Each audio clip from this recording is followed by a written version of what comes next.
Mesdames, Messieurs, bonsoir. Bienvenue au 19h50. Voici les titres du journal.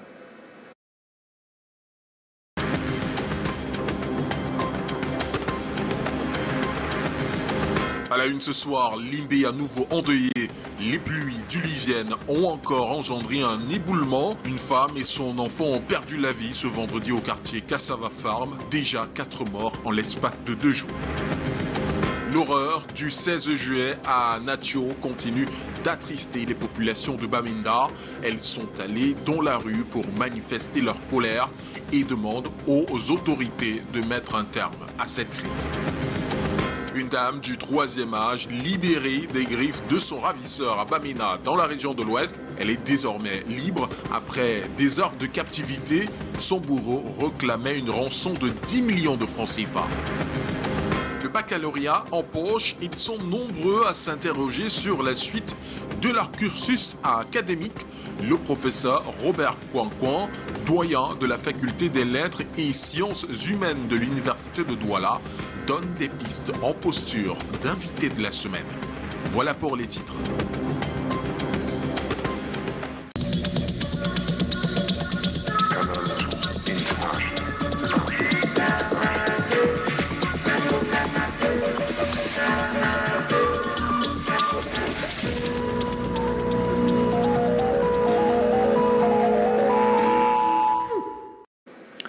Encore des morts dans la ville de Limbé. Une femme et son enfant ont perdu la vie dans un glissement de terrain au quartier Cassava Farm ce vendredi. C'est le 3e et 4e décès enregistrés en l'espace de 48 heures suite aux fortes averses qui s'abattent depuis des jours dans la ville. Reportage de notre correspondante Inès Daniel Ndouambala.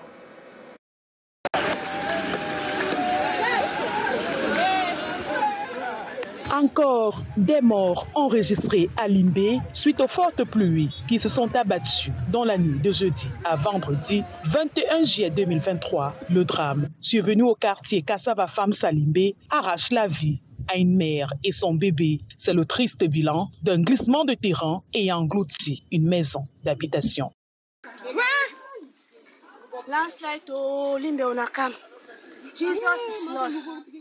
Depuis 5 jours, la cité balnéaire de Limbé connaît une forte pluviométrie aux conséquences désastreuses.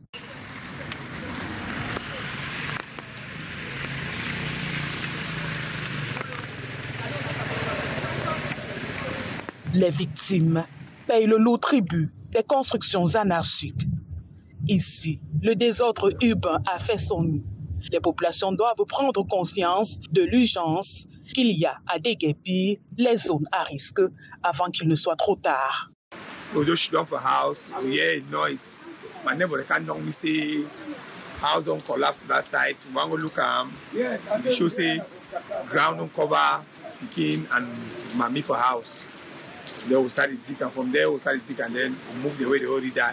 Quatre morts enregistrés en 2 jours depuis intense, un bilan qui sonne comme un dernier avertissement.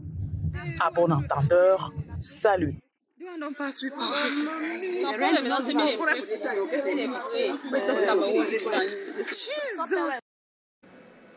Et pas un jour sans de fortes pluies dans la ville de Douala également, une ville caractérisée par des habitats précaires et menacée par des inondations. Le danger est davantage permanent pour ceux vivant dans les zones à risque d'éboulement, des phénomènes évitables. Pourtant, Monique Naosifoso et Marius Kossou nous proposent un focus réalisé dans quelques quartiers dont l'occupation reste questionnable sur le plan de l'urbanisme. En aval du quartier Niala Raya Douala, des maisons d'habitation tapissent les bas-fonds. Plus haut, des logements construits sur le talus avec des fondations qui ont déjà subi des érosions. Même schéma au quartier Oyak, où les habitats précaires sont accrochés sur des pentes argileuses. Les résidents vivent sur le qui-vive. Bien que ce soit une zone à risque, des activités dangereuses s'y déroulent. Regardez les voisins qui creusent la terre. S'il pleut grandement, ça peut écouler cette maison. Très facilement même. Mais quand on les demande de creuser et retirer la terre pour ne pas nuire aux voisins, ils ne veulent pas le faire. Bon, je me suis plaint plusieurs fois. Le quartier Ouillac se caractérise aussi par une densité de 300 habitants au kilomètre carré. Des habitants qui sont 90% précarisés, qui sont obligés d'habiter soit sur des talus ou bien dans les bas-fonds, qui sont effectivement des zones à risque exposées au mouvement de masse. Quand on parle de mouvement de masse, ça veut dire le glissement de terrain ou bien l'affaissement de sol. Les sacs de sable sont enfouis de part et d'autre pour stabiliser le sol contre les eaux de ruissellement. Des clichés similaires s'observent aussi dans le bassin du versant Tongobassa, Makepe-Misoke. Des zones inondables avec des sols gorgés d'eau et vulnérables aux aléas climatiques. Les facteurs aggravants sont le fait de l'homme. L'occupation anarchique du sol, évidemment la densité de la population, et puis sur le plan naturel, c'est des zones où le sol est constamment gorgé d'eau. Donc lorsqu'il pleut, l'eau circule difficilement, l'eau stagne, surtout si nous sommes dans une période de crue. Les habitants de ces zones à risque pourraient connaître des lendemains douloureux si l'on s'en tient à l'alerte du préfet du Vouri. La météo annonçant des pluies suivies de fortes inondations dans ces zones-là. Autre titre, à Bamena, une septuagénaire prise en otage vient d'être libérée. Ngongan Georgette, puisqu'il s'agit d'elle, a été kidnappée par un ravisseur qui réclamait à ses proches une rançon de 10 millions de francs CFA. Le récit de Titi Freeman sur les images d'Abraham Sarr. Marquée au corps et aux mains, la septuagénaire que voici vient de retrouver la liberté après une nuit entière de kidnapping passée en pleine brousse au village de Bamena. Son ravisseur exigeait à sa famille, dans un délai de 24 heures, une rançon de 10 millions de francs CFA pour sa libération. Quand on lui donne 10 bâtons, je connais que 10 bâtons, c'est les bâtons de cigarettes. Il appelait les gens, quand tout le monde a appelé, tu fais comment? Il m'a tapé dans les fesses, là sont rouges, le dos. C'est la matière qui va blesser la main comme ça. Et comme mes mains étaient attachées, il était assis à quelques 5 mètres. Je me tords comme ça, je me tire toujours vers lui. C'est par le téléphone de la victime que ce dernier entrait en contact avec ses proches. Informés, ils ont initié une battue dans tout le village. Résultat des courses. Je suis rentrée du champ vers 15 heures. Bon, je suis partie chez ma voisine. Elle dit que tu viens d'arriver depuis 14 heures. On cherche Métia, on ne la voit pas. Ce kidnapping est le deuxième du genre enregistré en l'espace d'un an dans la localité. Chose qui suscite l'inquiétude de ces populations. On a tellement peur, surtout nous-mêmes qui sommes encore petites et on n'a même pas les pieds pour marcher. Donc combien de fois alors elle? Donc si ça passe derrière sur elle, nous-mêmes, nous sommes déjà finis. Même aller encore au champ là, ça nous fait tellement peur. Madame Ngongan Georgette a été conduite à l'hôpital de district de Baganté pour une prise en charge médicale. Pendant ce temps, la fouille continue dans les champs avec le concours de la gendarmerie nationale pour trouver ce preneur d'otages. La marche de la colère dans les rues de la ville de Bamenda. Les populations sont sorties en masse pour s'insurger contre les tueries de Nacho Johnson. Elles se sont rendues sur le lieu de ce crime pour exprimer leur mécontentement face aux assassinats en série dans la localité. Lil Piediou et Annie Colette.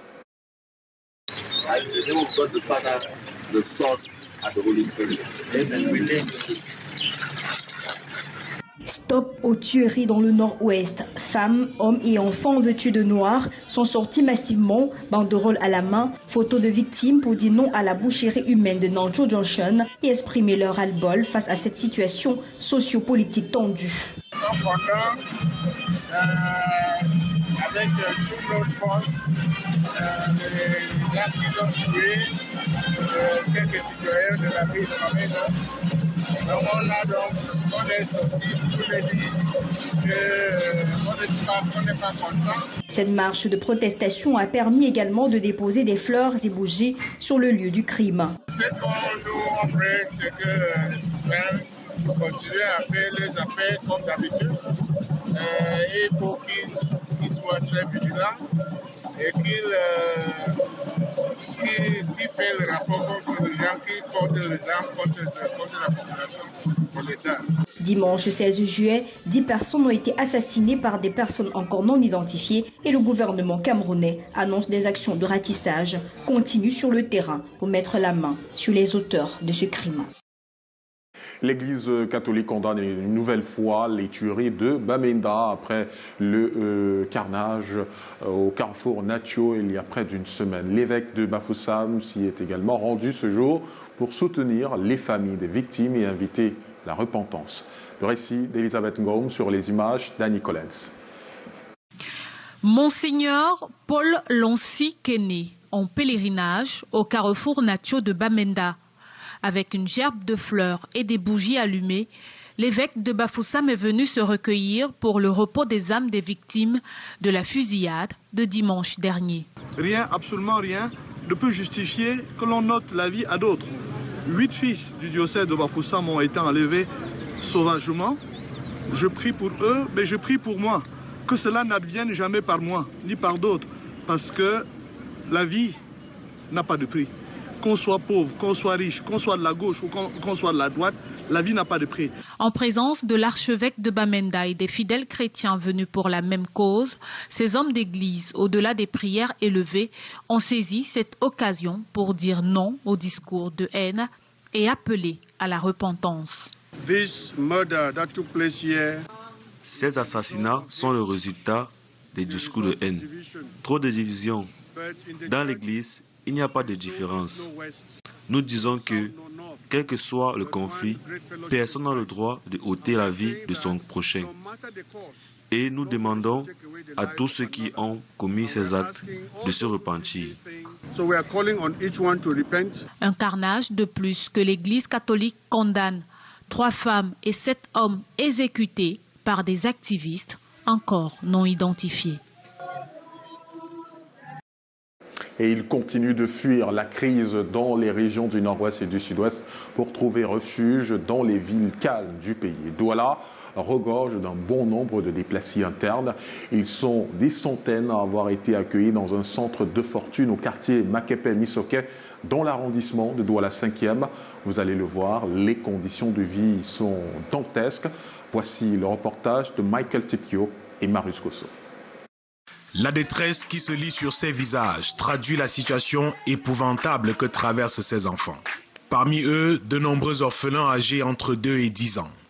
Ils ont perdu leurs parents dans le conflit qui couve dans le nord-ouest et le sud-ouest depuis 2016. L'espoir de vivre, ils l'ont retrouvé dans cette concession transformée en centre de déplacés internes au quartier Makepe-Misoke. L'hôte décrit les conditions effroyables dans lesquelles ils vivent au quotidien. Ce n'est pas facile de les gérer parce que nous consommons 80 kg de riz en 5 jours ici, 4 seaux de tapioca, 4 seaux de maïs parce que nous trempons 2 pour la bouillie et on écrase 2 pour préparer le couscous. Ce n'est pas facile ici. Les arachides c'est 25 kg, le sucre c'est 25 kg. Ne parlons pas de sel ou de cube ou bien d'autres choses comme l'huile rouge et l'huile d'arachide. Ces enfants vivent essentiellement de dons de certains bienfaiteurs touchés par leur situation. Nous avons opté d'apporter notre aide à ce peuple en souffrance, nos frères camerounais, espérant que tout ceci leur apportera un peu de réconfort, un peu de soutien, car il y a plus de bonheur à donner qu'à recevoir. Bon, nous avons constaté qu'ils vivent vraiment dans des situations difficiles.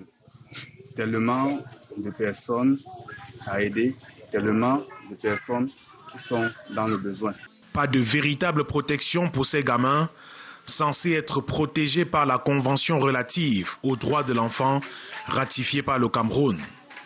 Aussi les articles 5, 9 et 12 de la Convention de l'Union africaine sur la protection et l'assistance aux personnes déplacées en Afrique se trouvent manifestement violés. Ce manque d'assistance exaspère au plus haut point. On attend toujours l'arrestation jusqu'à nos jours, malgré tous les cris de détresse.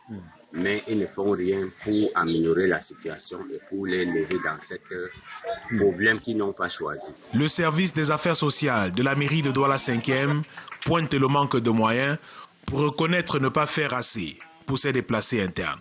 Nous organisons des journées d'écoute et essayons tant bien que mal à subvenir à leurs besoins quotidiens. Quant au pouvoir public, vous en conviendrez avec moi que ceux-ci n'auront jamais assez de moyens pour subvenir aux besoins de tant de réfugiés que nous avons désormais dans notre pays.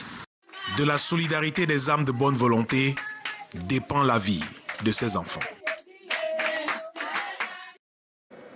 Dans l'actualité également, ce 21 juillet est journée mondiale de la malbouffe, occasion de sensibiliser sur les dangers de la consommation récurrente des fast-foods, une pratique devenue un effet de mode pour les habitants de la capitale et qui sont pourtant à l'origine de plusieurs problèmes de santé. Voyons cela avec Delphine Fonkoutene et Raoul Ngoufo. Fatigué d'attendre les bennes de ramassage d'ordures ici au marché Mokolo, dans l'arrondissement de Yaoundé. Il est midi. Clémentine s'amène dans ce restaurant du quartier Ngouaikele à Yaoundé à la recherche de quoi se mettre sous la dent. Rapidement. Merci. Une cuisinière comme moi, c'est très bon. Comme elle, ils sont nombreux à Yaoundé qui ont des préférences pour ces repas vite faits. En général, les fast-food, déjà, ils sont plus accessibles et je me rassasie. C'est facile à trouver et c'est bon à manger, en fait. Oui. Le quartier Bonas est l'un des temples des fast-food dans la capitale. Une part belle est ici faite au shawarma. Là, c'est 50. D'ici 20 heures, il n'y aura plus rien. On va même encore mettre l'autre. Il y a souvent un rang là. Ils ne sont même pas encore là. Donc, j'appelle comme ça, ils vont venir manger. Shawarma, burger, sandwich industriel, entre autres fast-food qui font plaisir au palais et nuisent à la santé. Dans les fast-food, le fait de mal conserver les produits dans des congélateurs qui perdent l'électricité pendant 2 jours, tout se dégivre et se régivre, on a des contaminations microbiennes extrêmement graves. On a parlé des cas des aflatoxines. Ces aflatoxines ont un impact vraiment très délétère sur la santé du foie, par exemple, qui est le premier filtreur du sang. À l'occasion ce 21 juillet de la journée mondiale de la malbouffe, ce thérapeute diététicien fait 3 prescriptions. Il faut manger le plus proche de la nature possible. Deuxième chose, il faut privilégier les aliments qui sont les moins transformés. La transformation par la chaleur, c'est-à-dire la cuisson à la vapeur, les fritures et les transformations industrielles. Et troisièmement, il faut manger local. Mangeons ce que nos frères ont cultivé. Selon la nutrition.fr, près d'un décès sur 5 dans le monde serait lié à la malbouffe. Près des fast-foods, dans les rues ou dans les marchés de la ville de Yaoundé, la gestion de la collecte des déchets est hors de contrôle. Le problème d'insalubrité dans nos marchés a atteint un niveau tel que les monticules d'ordures se sont transformés en comptoirs. Les commerçants résignés ne savent plus où mettre de la tête. Yaoundé et ses marchés poubelles. C'est un reportage de Joël Diom 3 et Samuel Ebakissé. Fatigués d'attendre les bennes de ramassage d'ordures ici au marché Mokolo, dans l'arrondissement de Yaoundé 2e, ces vendeurs de sacs ont érigé ce tas d'immondices en comptoir d'exposition pour leurs marchandises. Les commerçants de ce secteur du marché se font agresser au quotidien par les odeurs. Face à la violence des odeurs qui se dégagent de ces matières organiques en décomposition, le cache-nez de fortune de ce vendeur n'est qu'un leurre. Éreinté, les langues se délient. On ne peut pas rester en pleine ville, on laisse les poubelles venir bloquer la voie publique, c'est terrible. Et dans tous les poubelles, on vient nous demander l'argent. Il y a les gens qui payent 500 par semaine, ça que ça me dit 500. Il y a les gens qui payent 100 francs par jour. Donc c'est les poubelles là qui nous a fait maintenant vendre dehors. Et regardez vous-même, ça c'est le parking. Autre lieu, même comité d'accueil constitué de mouches et odeurs farouches. Nous voici au marché Eligedjoa, dans le 5e arrondissement de Yaoundé. Les mouches ont pour terrain de jeu fruits et autres soya. Avec le temps, les voisins ici sont devenus anosmiques, ou presque. On attend le jour où ces déchets seront dégagés, comme le monde attend l'arrivée du Messie. Ouais, des fois, moi je fouille, je ne vais pas rester là-bas. Ça ne va pas, c'est mauvais. Si on pouvait enlever ça, c'est que ça va nous arranger. Ça fait 3 jours vraiment, ça nous met mal à l'aise, les clients ne viennent même pas.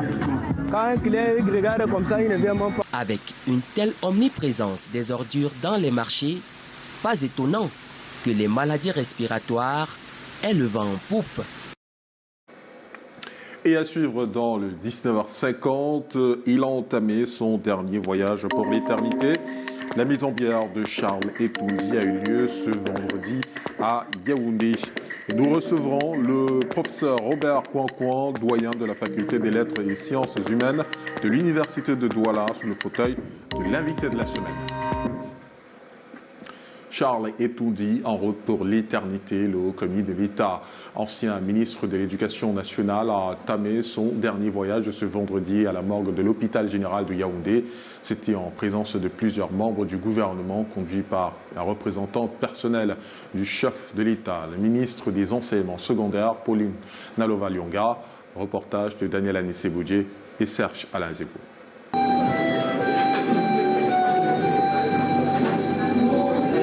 Tristesse ce 21 juillet 2023 à la morgue de l'hôpital général de Yaoundé. Le gouvernement, les amis politiques, la grande famille des élites du Fundi pleurent autour de la dépouille mortuaire de Charles Etoundi, haut commis de l'État et ancien ministre décédé le 1er juin dernier à Yaoundé, des suites de longues maladies. De lui, ses proches ainsi que ceux qui l'ont connu ne gardent que de bons souvenirs. C'est un homme qui nous laisse un esprit de rassemblement, qui nous laisse un esprit grand. C'était quelqu'un de jovial. Il me dit la vérité. Ce qu'il avait dans le cœur, il voulait sortir. Donc j'en garde vraiment tout souvenir des membres. Sa vie, il a dédié presque entièrement au service du Cameroun. Enseignant de formation, Charles Borromé Etoundi a distillé la connaissance dans plusieurs lycées du Cameroun. Il aura dirigé par 2 fois le lycée général des clercs de Yaoundé, d'abord entre 1978 et 1982, puis de 1992 en 1997, année à laquelle il fait son entrée au gouvernement comme ministre de la Santé publique suite à la démission de Titus Edzoa. Il est nommé quelques mois après ministre d'État chargé de l'Éducation nationale, poste qu'il occupe jusqu'en 2000. C'est donc à décembre que le chef de l'État, Paul Biya, a choisi le ministre des Enseignements secondaires Nalova Lyonga pour le représenter personnellement aux obsèques officielles. Il tire sa révérence le 1er juin 2023 à l'âge de 78 ans.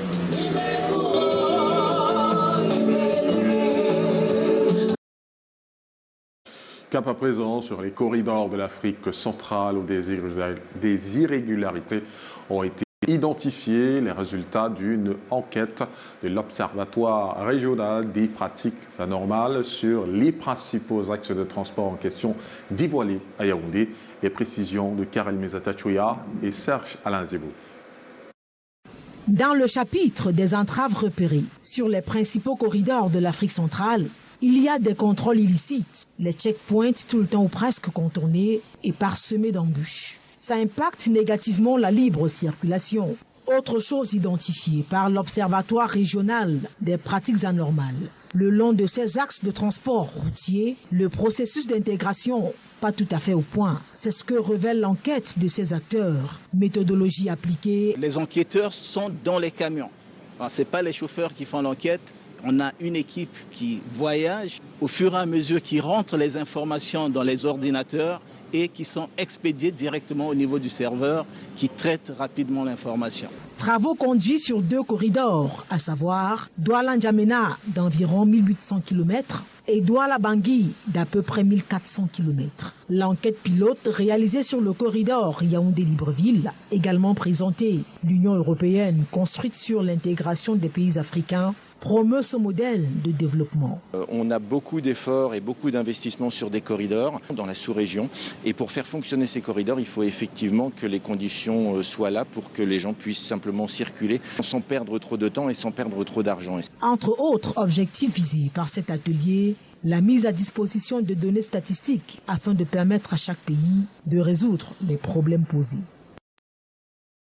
La semaine de la science camerounaise en France porte des fruits. 25 jeunes chercheurs camerounais viennent de bénéficier d'une bourse de formation de 4 mois. Celle-ci vise le renforcement des liens de partenariat scientifique entre le Cameroun et la France. Delphine Fonkoutene, Raoul Ngoufo. Pour cette première vague, Ce sont 25 mobilités pour de jeunes chercheurs camerounais. Un privilège pour ces derniers sélectionnés parmi les 500 qui ont répondu à l'appel d'offres du ministère de la Recherche scientifique et de l'Innovation. Des objectifs à atteindre. Moi, par exemple, je fais dans les droits de l'homme en particulier. Vous savez, la France, l'Europe est connue comme le pays des droits de l'homme. Vous voyez, quand je vais y arriver, je vais essayer d'approfondir mes connaissances dans ce domaine plus précis. Et nous pensons que nous allons donner le meilleur de nous-mêmes pour prouver que nous sommes des vaillants Camerounais qui puissent représenter leur administration et leur pays en France dans le cadre de cette mobilité. C'est parti pour 4 mois de formation pour ces jeunes qui viennent des 8 instituts de formation du Cameroun. La variable pluridisciplinaire observée dans ce recrutement, fruit du partenariat France-Cameroun. Nous sommes partis de l'agriculture aux sciences sociales, en passant par l'économie, l'informatique, les matériaux locaux, donc tout ce que nous avons besoin et nous comptons sur eux pour qu'à l'heure où nous sommes de l'impôt-substitution, ils arrivent à corriger notre balance commerciale. Nous sommes déjà sur le partenariat Uber-Curien, qui est un partenariat alors là de projets de recherche avec des mobilités, qui commence en 2024 et qui va se poursuivre les années suivantes. Donc ce que nous mettons en place, ce sont des instruments qui sont durables.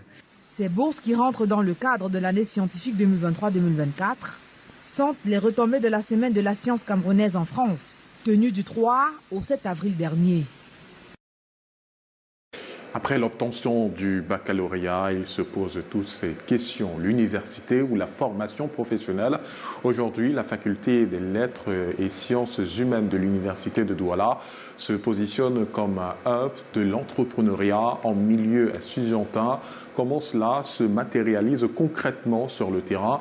Le professeur Robert Coincoin, doyen de la faculté des lettres et sciences humaines de l'université de Douala, est l'invité de la semaine. Il répond aux questions de Lille Piediou.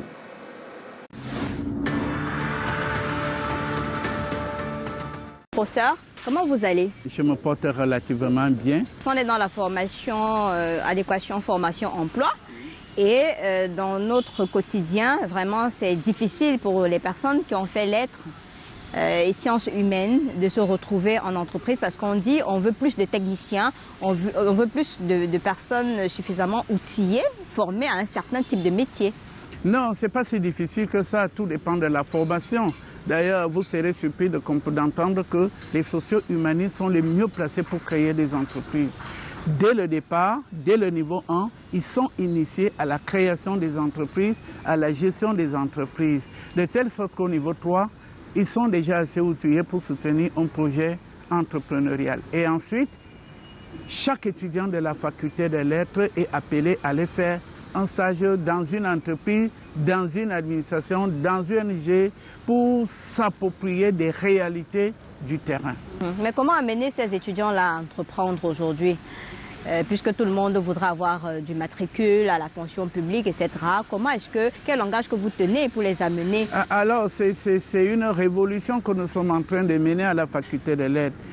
Par un changement de paradigme, nous faisons comprendre à ces étudiants qu'aujourd'hui, le mythe du fonctionnariat s'est estompé et que pour bâtir un Cameroun solide de l'avenir, solide de l'émergence, ça ne peut se faire que par l'entrepreneuriat. Et que quand vous avez une licence, un baccalauréat d'abord, et un baccalauréat, un GCE, vous êtes apte à créer une entreprise dans le secteur primaire, dans le secteur secondaire et dans le secteur tertiaire. Et dans nos offres de formation en entrepreneuriat, il y a 2 modèles. Le premier modèle, c'est une initiation au métier de la filière. Ça veut dire que si vous faites histoire, il y a les métiers de l'historien, les entreprises que peut créer un historien. C'est la même chose dans toutes les autres filières. Maintenant, il y a aussi une formation transversale, c'est-à-dire qu'on soit historien, qu'on soit géographe, qu'on soit sociologue, il y a des entreprises qui peuvent créer au même titre que tous les autres, dans le primaire, dans le secondaire et dans le tertiaire. Mais nous privilégions beaucoup plus le secteur primaire et le secteur tertiaire. Est-ce que le message passe? Parce qu'aujourd'hui, vous avez des enfants qui ont réussi au baccalauréat. Pour certains parents, le choix sera très difficile. Est-ce qu'il faut amener l'enfant à l'université, notamment à la faculté des lettres? Est-ce qu'il faut l'amener ailleurs dans une formation professionnelle directement? Il faut venir au campus. D'ailleurs, la semaine prochaine commence la soutenance des projets d'entrepreneuriat pour les étudiants finissant du cycle licence. Vous allez voir la qualité des projets et même en ce moment se tient la semaine de l'entrepreneuriat. Allez au campus, nous avons déjà plus de 200 start-upers au niveau de la faculté des lettres et dans tous les secteurs. Mais après on dit que ça reste là-bas à l'université, il n'y a pas de financement, il n'y a pas de débouchés. Et qui vous a dit qu'il n'y a pas de financement? Il y a bel et bien des financements, mais il faut d'abord avoir une expertise et il faut savoir où aller chercher des financements. Il y a les programmes nationaux de financement de l'entrepreneuriat jeune. D'ailleurs, le ministère de l'Enseignement supérieur vient de se doter lui-même d'un programme de financement de l'entrepreneuriat en milieu étudiantin. Professeur Robert Kouan, ça a été un plaisir de vous avoir sur notre plateau, l'invité de la semaine. C'est moi qui vous remercie aussi au nom de l'Université de Douala.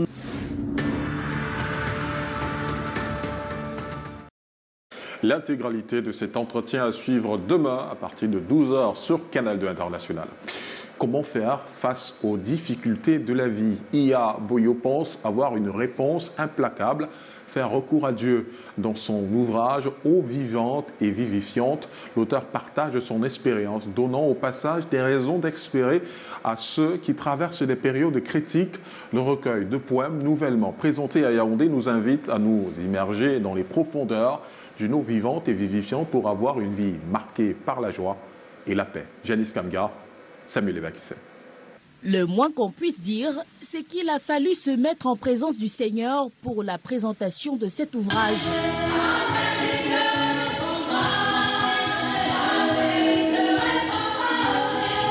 Dans ce recueil de poèmes de 150 pages que Iya Boyo a choisi d'intituler « Eau vivante et vivifiante », l'auteur partage l'expérience de sa rencontre avec Dieu, source de vie intarissable, dans laquelle elle n'hésite pas à s'abreuver.